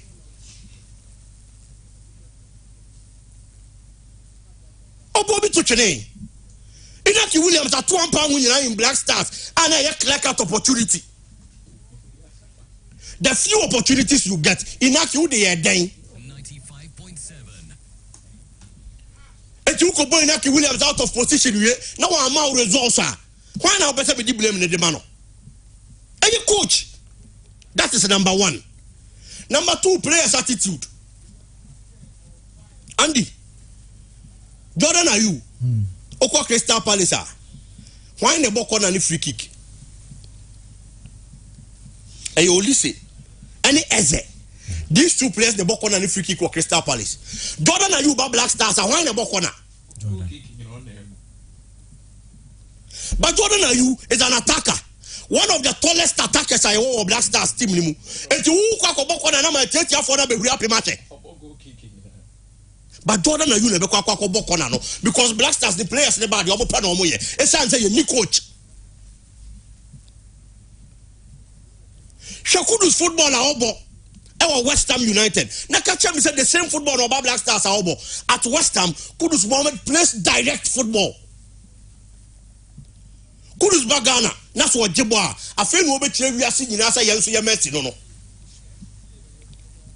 obeto otwe obi a wo park le so ono the ball ye di opawia ansa do wa pass e ti there times that Kudus Mohammed be jebo na ye attackers no ejira yie pa ba Kudus person otwe ni pa be ye miensa 9 ansa no lay pass nti before pass ne nko no na the opponent defenders a hye obo ho awie pass ne be ko player no wo ba be useless players attitude omo ba Black Stars ball omo ne pe e no omo ne bo Ghana ni USA one who already say do. He was one of the best. If Mecca said he was our best player on the field, but I didn't say you need Timothy we are born. Yeah, you born for little say so now little say the war food no agina. And to sabon e kwashaya e kwan na ye. Who are you say you net ya? Ya be jina baba ya na bo abaso alidu and no future wadru. Alidu say you adre yan say wadru. It is a boss park so now teammates ne more day ni ya yibo afa so what did you say you both now what jina don say gun wo ye hwan what did you say we hwan Black Stars then China Samuel Nkumu ne botu Black Stars then China John Prince mu ne botu John Prince bo Black Stars bo liye e ko bo Fulham ko bo Europa Cup final still na Ghana force wasa na what did you say do Harris Nafo mo for a little from nothing as now what is for how to players that mabo mudino na catch up to a better player than omo catch me say what you say we a better player than those players what bobo baba ya Rayama fans ali do to future what do and the over Black Stars what you say do the open eye say you bo fans so bo funti wagina e ti say born say kokoshe yanka wan ye mfa blame ni ma no and the players way about Black Stars the kind of attitude they put up the omo pen omo ya national team because you need technical men omo ya fair omo team taking decisions eti eno asa what you do interview now also feel say they ba ko have Black Stars by lack of competition and it is true the omo ya ni omo feel say they chia ya na e be sa abo omo feel say omo da sore ne Black Stars just no be ba be fa no ma sa abo Ghana no be into omo sorry ade omo pa no omo ya kire Ghana ko omo teams mu na kokko hete performance no omo dan na dia te hono yen sa be tranche yes Kudus Mohammed upon the ball our body West Ham United you know on the bench and Kudus Jeboa he plays direct football is progressive oje na okọ da nim de dem faso oba but oba ha no be dia fe no de ne ba be faso a kire say yes ya Messi no ni ball no ball and nyina kafu awia when he emphasize ball no mo it is going to be the coach because Sanya man who na wasa ochire players no who na wasa oya firm who na wasa o ma players dey Sanya man no park so na the results ne ba it personally me feel say players ne dey omo attitude wo park no so hwe Thomas Stay party commitment to Arsenal no back company am ni fisio di aba no ma kire Black Stars in 24 ne say party about 45 minutes am nyini free Etienne Magic after first 45 near you part of him because he protected the name Arsenal. So when you see we are, why am I impossible the money? And your coaches, you know, any players and the attitude. And I feel that these are the two biggest problems our Black Stars team. Yes, say you better commission, say you better wine, you take commission anyway. Now say you better no one to be fan and I see from and take decisions, sir. And you say you're better also Black Stars team, Andy. Mate, but as a biggie, a fire another big fire Black Stars power no paper. Black Stars now so her somebody near Bali in so Andy may rare hope ana can the crime in person. Somebody no say no near the shas we be comment maybe busa Becca say yeah let me busa say until say 2 years see the next that's about 10 years. Yeah. We want to say idea course was Simba. African football and omo hey German and that's so mami Andy her picture but your brother one Jesse no motion one Jesse no Jesse no to Jesse ne keke wo de hwe yeah fa compare teams can see any Jesse omo show krom ha ye hu dede wo Ghana ha enti nya de e be frɛ omo da me boa catch and that's on way evident quality senior your friends executive producer Jake any me boa mo de mo amomra mo nyina mo nko your Facebook na mo go Jesse no mo se ni no fa compare de ye se okuro ma ye hu dede no ye be frɛ o yes we African Super League and a football league see ka se bibi super na a standard no wo soro mbato what you say also initial nanke so almost started with 24 teams baka quarters now say derby you started 24 in Mbegu already our Champions League or Confederation so why the Super League or African League we need a bigger more lucrative scale there this is what they are showing to the world said that's how far African football aba mbato what you say until you omo hwe Jesse is not team nation in omo hwe no don't joke I'm not joking. Now, between the JC Biako, Sa JC says, I don't go now. How go ahead on? Now, okay, no, bizo JC Mobo, Sani Pare, Uni Obina no kazi JC Mobo, and then Yaka. Bisane say, ya wono, one so be say shoe, jacket, any your friends say shoe, and a Wellington boot, Egna Park so border.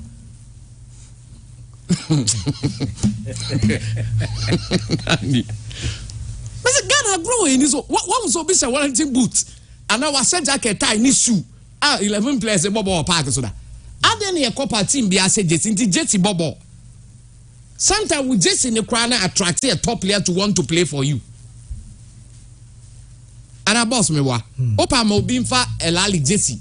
Fo fro pam rekruma. Na onka so de aba me ne woni Jake ye be ko. Ya ye teams ye form Jesse mra. Obi beje bo bia no obekon me bo akatrem. 2 now one stadium na omode ball one Payton one stadium it's yamfa mo Ghana teams in stadium better mbobo so ball there he friends mo bere near the way today we as African for be near dura omonsre it's yamfra because mo infrastructure because we know the aim is to build infrastructure. And so, only senka team be a befro be akwa wa associate senka Ghana nka efe de benya $1 million. $1 million. Enti yam fra because stadium na boss ball na enye papa. Enti yam $1 million. Kotokonkwa kra na kwa na house nkwa na kwa ya. Nka $1 million. Enti stadium na de bia and ye kan wasam say infrastructure na yam build no yam fra obe boy impa. Odi ano to ntia omo hwe professionalism because game na call professional and am my clubs no once before na about amateur league na kodoko we're doing very well in Europe and Africa be about pro no month me antene but that is the problem they had monye professional and the yam frel even football economy na nkasa no it's the same emfa Andy yam frel then in terms of administration Andy what you say into almost say no say yan start 8 ye begu anim ase enti Andy hade Africa Club of the Century yan freno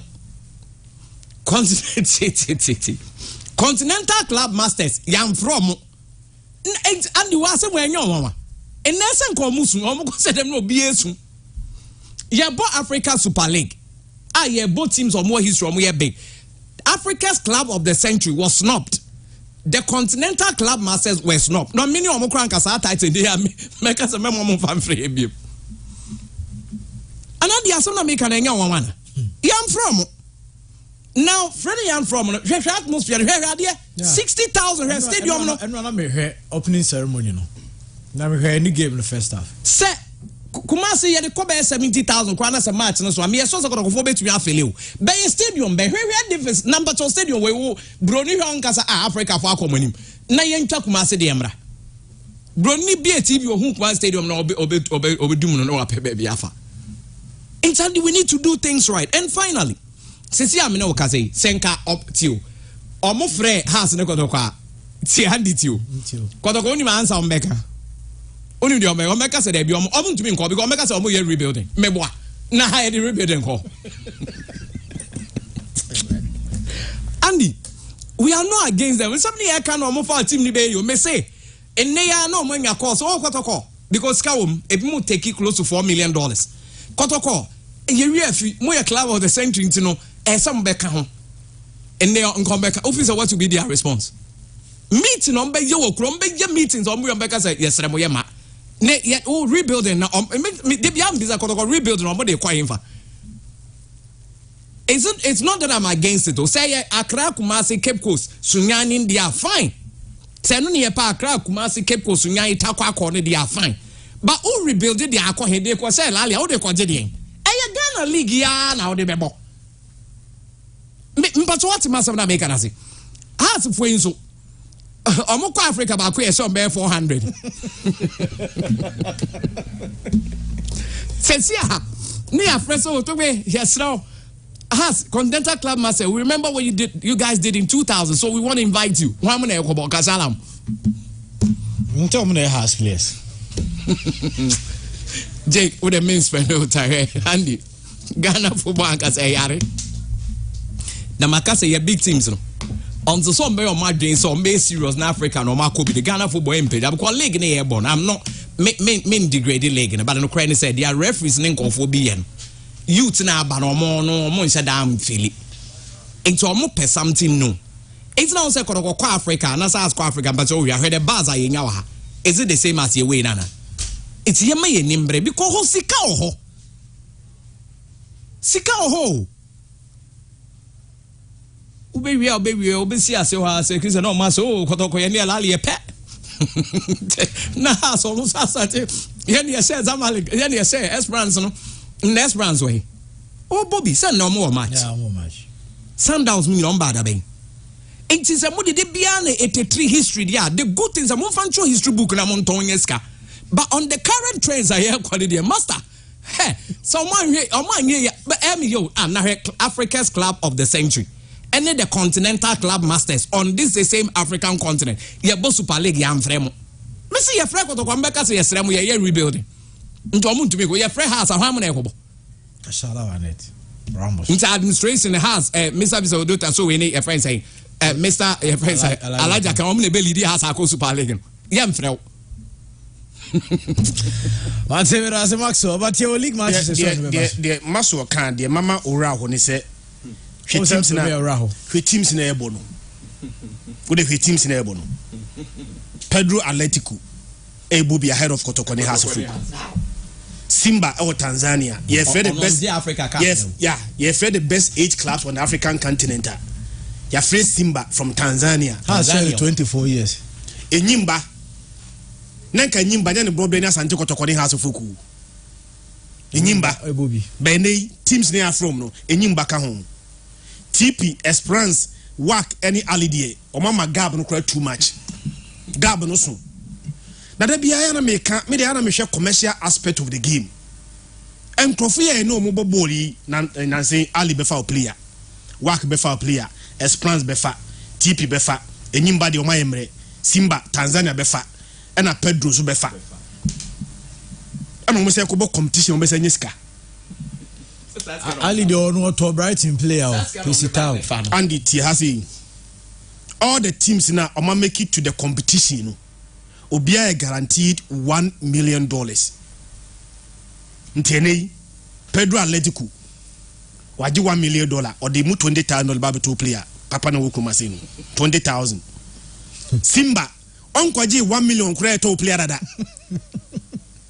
Simba so akwaji $1 million Enyimba akwaji $1 million. Enyimba akwaji $1 million. On the etienne say, as obey strong, Esperance intimate funny player fanko. TP Mezemba akwaji $1 million. Esperance akwaji $1 million, Waka akwaji $1 million, Ali akwaji $1 million. Let's imagine. Senka one of air kotokode has to fuka akwaji $1 million. And can the football economy crano, then kebeti ba yadi ama yukruma say. $1 million. Now tia Andy, Obia Obobi Kekeno edgy $1 million anywhere. All teams that have made it to the competition are guaranteed $1 million. Semi-finalists will be rewarded with $1.7 million. And then so the master Tibo your quarter so do free how semi do semi-final na we are guaranteed $1.7 million. Esa de ko kan $1 million na waje da. And na wo gia $4 million. Enti okwa is $4 million. $4 million. And now participate at $1 million. Oko semi at 1.7. The whole say 2.7. Now they cook for no. Two people we know 6.7. Ali Beji. Esperance Beji. Amunye no Andy almost I was casting dada. And was a competition as a rewarding no financially. Was study by two players no into yabe brache. Me then na many besone say nka bia ye koi na nka kotoko akonya be $1 million. $1 million no oni Ali nya the same $1 million. But ochina bi Ali at the $20,000 e ba kotoko player ho a obetima ka say da bi menyi osuro Ose come de wa oton ade afu what dia ne bo odin pa committee no oton abrefo ba konya $1 million na afi can be able to retain your player and wait for the price the best offer that's it but you see here Ali for na konya ska na come sa ade o Tipia konya ska e come sa ade o Pedro Atletico konya ska e come sa ade o there one say $1 million on for $100,000 MR player hu $20,000 na come di untu beton ntebe wie season wie na ebe wie no sa club wie na start konya ska no beyond recognition say omo the best 8 clubs enough on the continent no omo $1 million at least richer than every Ghanaian club obesa the top player Obon was afar back Biggie by league matches as well but so kotoko bonyambo has any summer test bonne one difficult game for Maxwell Hersebia na damfo no benya goals ni bi aka ho na damfo be Kashala wa net e bia ne brace ni hat-trick now madamfo we talent Kashala die to say the okan na big Maxwell player sa also be say we are senior obi anu anu bodam ni di Kashala ba na enye ye ni de shed down on record on yam player minim ne ba bia oba na o se go na say goals na o se ne de so wo the ball league na me man target say target nyina na yetumi meet ti me nye boni bia say and Matthew Thomas about friendly match and the one say be on one but has for us about friendly match as I win na say wa no say no mo tani ni nyina just has go win na the omu ye friendly game no on share less than 2 crowd na ba league na internet chesa asem wo ho mo amose mo nji bibia ndi na that was so man so man penny for okay we the Monday e be kan mate big me too and aka have to focus the summer text na ebo so we have to focus supporter and nka ye mre bia ye twam a nka we nya match e was nka ye problem e dem have to focus team no debi nka ye mre bia twam nka what say how to focus the summer text na ebo na nka wo kwa kope ba bia da kakra no aba baby say how to focus saying because we say then I have to focus be share but this time around and this is ambre na etwem no and the things are a bit difficult for Accra to focus than it used to be some attacks for no confidence we GDS Accra no mo kono benya bibia frim and we nim dentia last season on had to focus here last season na any debut season wa Ghana Premier League ni no na some attacks in Ghana Premier League ni bi dawo. But last season no about Premier League ni mo no on had to focus here no had to focus entimi and Samatex wa entimi and no had to focus entimi and 3 points and then free Samatex in some 6 points now they are on board between these two teams in their two meetings they were league ni last season no Samatex for 4 and I have to focus Kenya 1 Samatex had to focus I was summer boy or she anywhere no back and only have to folk ball draw. Ewaka. It is some matters for you, Didier. Sakono Mokon Crino, Ombakwa she had to folk and after Ombakwa pick a point at the Abba. And only a number one. Maybe I have to focus on communal advantage, communal confidence. Kakaya said, this season, Summertex are bad travelers. Summertex are called away me. Away me now, I call a movie on my Watibiache. The last time I'm away, Omni Nations FC, I'm going to lose 2-0. That is the only win a Nations FC to Swanya or Ghana Premier League in him. It is Summertex team near the Honomono. So, to this season on Yadie. How to focus on so problem back when they say Summertex took on Yadie. How to focus on Tenefia on mobile, I convinced them one GD or how to focus team. How to focus winning one or draw one this particular season out of 4 matches. We'll lose it 2. 2 now we're losing in our away. Points now are picking up. If you know about Dream FC, about draw, about 0-0, one to be answered. Baku and Swatremai had to focus win a year. But in Swatremai against how to focus. Now how to focus struggle so better be a breaky a jeans and now open the scoring sheet. After the red card, how to focus win a 1-0. But after the red card in Pono, now things were difficult for her to folk. Okay. And the people feel says and Kabono and Komo Bono Pepe 11-11. Do red card eka football. That is what I'm saying enka. Enka 11-11 maybe anan kemo and then the Amaka had to folk. It's a fiena. Some attack you took on your bad travelers stand your man ko yem for man. How to focus so telefia on more football abroad in theatre. On more convincing games so fear. And I know the man for so say Didier or how to folk team no. 4 matches now, but how to focus just 1 goal. This is a hard to focus ever started season in the friendly matches in Kwan. No, I shall around 35-36 goals if my memory serves me right. And the people felt to say, how to focus gotten a free scoring team. Looking at the number of goals and the kind of goals are almost show pretty in Nimuno. But you would a league in Nimuno and Yamantesa 4 matches 1 goal. But one thing so they say on consider a lot, or consider just 2. I was our phone. It's the defensive backline of Hearts for Folk. I am solid. I'm from the own Shebebeno. On also our entire to concede and go so our conceding me and also so away. Against out your concede bako. Against Bofako concede bako. These are the 2 goals I have to focus concede. This particular season. Defensive backline no. Obenya Kofi Agbesima. Obenya Kevin Osayasibe. Quality defenders. Our performance was so. Agbesima Mompoa. The last game, boy, the partnership between David Opoafrane and Kevin Osayasibe was solid. It's a show how to fucking new problem. But some attacks to GBA because someone to a new player, a young chap, Baba Musa Hamadu, Sky FC for strikers, Nana Man for Kono, and some attacks in the tono. And as we speak, 5 matches in the Ghana Premier League. Akwada Omo League in Bidawasha 3 goals. Tiabaco said, never faculty to call you. Baby, I may share. The midfield of Summertex. On my game now, Diama House to folk. Okay. Give me the Bayer Diama House to folk. Sedu Dauda, one of the best defensive midfielders in the Ghana Premier League. Ebiana Onreno, Emmanuel Kayeke, and so quality player.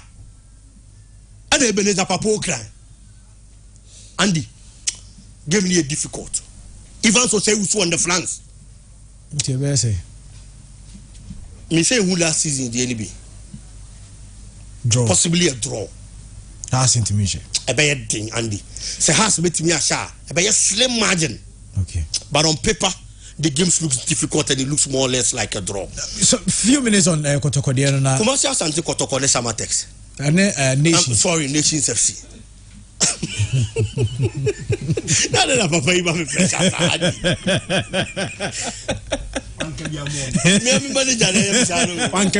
no, not there no more. There no I okay. Just a friendly match. Friendly game. Come on, friendly match. They are betting a Casa House. And look at them coming carry. Come on, friendly match. Has over 3.5. So now so league. 4 matches 1 goal league. No. And the Kumasi Asante Kotoko. Any nations. Kumasi Asante Kotoko 2 wins on the trot. this season say me kind ye pa one of the teams omatimi anya 2 wins so wa hye no wasa akwache following week Kumasi Asante Koroko and ye man shedan ko yim fam makotoko omo shedan gina ye that is a fact but adia ba ko so ne say baby nations dan nye baby nations gina enye it nations for no so feel say the Kumasi Asante Koroko na ne man ko yim fam omo ko share Accra Lions ewie I am almost some sort of confidence omo be boy Diana Stars and so a share ye no and ne omo to feel say ne man na shedan ko yim fam ma omo no emfa ho so omo timi ahye Kumasi Asante Kotoko omo timi ayusi Kotoko as an elevator na omo dia page omo ho dia basoro e be omo that kind of confidence they have experienced managers in their setup omo team no playing body no any a lot of experience when it comes to the Ghana League ebia obeyi Prince Akwa yes he's vastly experienced when it comes to the Ghana Premier League Kotoko no Bobida yes any there our experience bebre na wa Ikwa who has also played in the Ghana Premier League. My memory serves me right for your baby any Gold Stars, any other teams. And Wababa joining nations. These are players who more experience. Our Ghana Premier League, need a lot of experience. League, but we are fortunate. More technical men, new grounds. Or Johnson Smith, or Kasi Mingolo Kansi. These are experienced coaches. Adiabakwa Ebiana Kumasi Asante Koroko dia hand nations here say. Sa coach is in the more defensive football. Okay. They also try to possess. And Makasa is a stars Mielushia. I am not carry the day who does it better. Kotoko plays possessive football and they played better than that of a nations. Ebiana no Kumasi Asante Koroko weapon. But nations also don't some message lose this particular game and so the account. And it's a difficult one for Kumasi Asante Koroko looking at baby nations that any baby omujinano. But I also don't see Kotoko losing. Okay. Possibly it is going to be a drawn game and that's a double chance for Kumasi Asante Kotoko. Mate Medase pa bigi. Na happy birthday Eko area ma Mrs. Georgette Boatin Mafia and your birthday Upele a wife and Mafia and Mafia birthday and wishing a happy birthday Mrs. Georgette Boatin happy birthday Eko area ma Luis Fernando ne no aha Upele maybe I will be a child and then Mafia birthday the so be my was in say ya represent I represent to the birthday na mana Christian. Let's watch it. Watch it. Ezen go dia tunda da na nke akodi birthday na Mafia. Unti nye birthday we sa nti se opelache. Andy birthday contractor ma Messi so say ye wishi Kudus CEO Edema Kudus creation Okoforidia Eastern region and ma Messi nyina fidie so na ye wishi Kudus a we CEO Edema Kudus creation Okoforidia ye man happy birthday we from Messi o and Edema Kudus. Okay, Maxwell also say wish Bridget Boatima University of Education Winneba North Campus and no so birthday wishing a happy birthday happy birthday and so eko etmi ediama Bridget Boatima Nyankopo insurance ye papa and another one and so ewa hase Otakes ewa makum St. And Otakes birthday from Bom DJ Game guys nina almost young wish you a happy birthday Otakes and your birthday enjoy the day Sanso and happy 1 year anniversary 1 year and so ko edi ama miankasa me wo fa se baako na from papa we na echa and then when ya 1 year papa Kwame K Junior e Germany and also young wishing about a happy birthday tina na echa happy birthday and so kodi amabo friend papa Kwame K Junior and see wishing a happy birthday yebrana so yeah sorry still Liverpool never in game 30 minutes will be and yeah sorry ama kwadwo aba betina se onon kwa no license so to me this is already so but nyawi o tesa nyu we twagu a you know what time it is.